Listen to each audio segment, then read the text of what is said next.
Welcome to our very exciting webinar live presentation. Really, it's live. Presentation of Vulcan. Vulcan project is something that DiGiCo has been working on for about the last 2 years. John has been locked in a small condensed room with his team, and they have once again come up with a new product for us to launch for you today. It's a very special product because we're launching it to you privately via the power of the internet. We also have a unique way of presenting it because we've gone all virtual reality Minority Report. So we're going to run you through some of the aspects of the console and some of the design features that we've put into it, and we're going to show you how we've put it all together and made what is Vulcan. Let's have a look at how we've designed the Vulcan project and how it all goes together. First of all, I'm going to pull in a chassis. Now that's a little bit small for you to see, so let's enlarge that for you, and we'll give it a little rotation so that you can see around the whole footprint of the product. We're also going to need to have some faders and some metering, so let's bring in a couple of fader panels. As you can see, they nicely fit in and look like a traditional DiGiCo layout. We're also going to need to have a high resolution touchscreen, so let's bring one of those in. That's a very familiar workflow for our customer base, and we're going to bring in now some encoders so that you can control the parameters of the console. Let's rotate that so you get a full effect of what the console could look like. This is Vulcan. Next, we're going to have a look at some more of the channel controls. So let's bring in our EQ controls. As you can see, they drop in perfectly next to the screen, so they're aligned next to the graphic representation that you see when you assign an EQ. But wouldn't it be nice if we could have hidden to lit technology on a product of this size? Well, we can. Next, let's have a look at the rotaries that sit underneath the screen. Wouldn't it be good if they indicated by colour whether they were controlling the auxiliaries or the dynamic sections? Well, they can. Let's make them hidden to lit as well. And now you can see the surface has come alive, indicating exactly what parameters are being controlled by which of the encoders. Truly a DiGiCo product.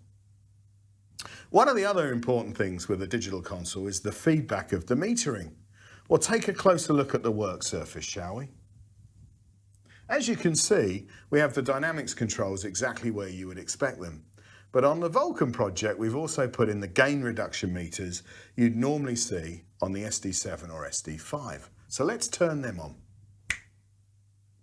We've also put in some additional metering to show you the action of the gates. So you can see whether the gates are opening or closing. And you can see these on the surface now too. In fact, the feedback from the work surface is unrivaled at this price point. Not that you know what the price is yet, but you will find out later. If you look at the work surface in front of you now, you'll see that there's a blank section on the right-hand side. And we've left that there so that we can put in an assignable master section that you would ordinarily find on something like an SD7 or an SD5. Let me bring in some of those features now for you so you can see how they work. First of all, I'm going to bring in some faders. And as you can see, you've got two assignable faders with their own displays and their own metering. These can be assigned to be any of the channel processing parameters, or they can be your solo master controls as well, just like you would have on your SD7. Hopefully you've all got an SD7. Now we're going to bring in the top section. And if I bring in the top section, you can see we've got some dedicated buttons that are there for you to assign to macros.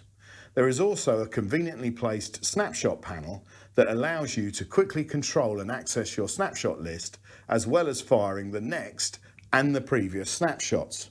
All of these illuminate to show you exactly what is being controlled and what functions you have on the surface at any one time. Let me rotate it one more time so you can get the full effect of how compact and user-friendly this work surface really is. I think you'll have to agree, it's starting to look like quite a console. That's the work surface covered. Now let's have a look at the back of the console so we can see some of the connectivity options. First of all, I'll stop it rotating. Now it's stopped, you can take a good look and you'll be able to see straight away that it's got a very standard local I/O format. We have 8 microphone inputs on the back, we have 8 line outputs, and we have 8 AES connections for the local digital sources. But if we look a little bit closer, you'll see down here there are 2 MADIs as well. So you've got connectivity for 2 MADI ports, plus you've got a UB MADI connection for 24 tracks of recording at 96K.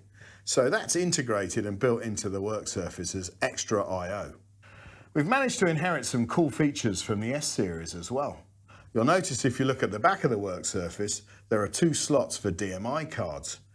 Let's bring in some of the options that you might want to use. Here's a Dante module. Plug it directly into the back of your Vulcan and straight away you've got Dante connectivity. No need to purchase an orange box, you're instantly into the work surface with a Dante DMI card. You can also fit in a Waves module. So if you want to take advantage of the SoundGrid platform and all of the many plugins that are available now on there, simple enough to just add a Waves DMI. But we have a huge family of DMI cards and all of those can be plugged into the Vulcan. Let's bring some of those in now. As you can see, there's a huge array of different DMI cards, all of which can plug into your Vulcan and be changed between different projects or tours depending on what your requirement is. And of course, because it's an SD series product, you also have the option to upgrade straight into the octa-core network, which allows a Vulcan to sit happily anywhere on a loop with any of the other SD series products, making it truly part of the SD family. Now we've looked at all the connectivity on the back, let's rotate it round to the front. And I'm going to stop it again so that we can take a look at the front work surface. Now this is obviously in an illuminated environment. Let's take a look at how it would look in a more natural environment for a DiGiCo console. Let's turn out the lights. Now you can see the work surface, but it probably needs something else. It's a little bit hard to read some of the controls. So what we should really have is a light bar. Now you can see it's a true DiGiCo product. It has the RGB hidden to lit technology built into the encoders. It has the 15-inch touchscreen and it has the light bar ready for you to start mixing in any environment. Let's turn the lights back on and take another look at the console. Now I think we should have a look at some of the specifications. So let's move the hardware down and let's have a look at what we've got on the Vulcan. So starting with channels, we'll pull in the channels. And actually, we've got 72 full processing channels on the console. And as you can imagine, they look just like the standard Core 2 processing strips you see on any of the other SD consoles. So there we are, 72 channels. Let's put those up here for now. We also have busing on the product, of course, and we've got 36 buses. And these buses you can freely assign to be either auxiliaries or groups, mono or stereo. Let's move those up. Oh, and because it's a DiGiCo product, let's not forget that the master busing and the solo buses are on top of those 36 buses. We've also got built in, if we slide these out, a 12x8 output matrix. And the outputs have got full processing as you would expect on an SD product. Let's move those up now as well. Let's have a look at our onboard effects. Well, there are 12 effects units that can be assigned, and you've got a choice of effects that you can route to from either the channel strips or from the busing. So it's fully flexible, as again you would expect on an SD product. We've also put in some VCAs, and we've got 12 control groups, assignable in the normal way, and also with the moving fader or VCA options. Move those over here now too. We're building up quite a specification and we're doing it quite quickly. So I hope you can still see here the array of features that are in your Vulcan console. We also have on board 16 graphic EQs. And again, these can be assigned on auxiliaries, busing, or on any of the channel strips. And of course, they're assigned to the work surface faders and they have the ident as you would expect on any DiGiCo product. Now, that's a full array of features we've talked about, but also built in, we've got the Core 2 features. So there's full dynamic EQ on every one of those processing strips. There are digitubes on every one of those processing strips, and there are multiband dynamics as well. So you have full function channels across all of the console, whether it's an output or an input. Now we've looked at the software features of the product and the work surface, let's bring it back in and take one last look at the work surface. But it's not really a DiGiCo yet. It needs a couple of extra touches that make people realise it's been designed specifically for live sound and specifically for our user base. Give me a minute. What do we have on the SD7? A headphone hook. We should have one of these on Vulcan. So there we go, that's the Vulcan console. But actually, when you look at it, there's something missing. It's not really what you would expect from the next console from DiGiCo, and there's something missing that we think our customers would want. And as with all DiGiCo launches, there has to be a little surprise at the end. So let's put this console into a high-speed spin and see exactly what would arrive on the work surface when it comes to a standstill.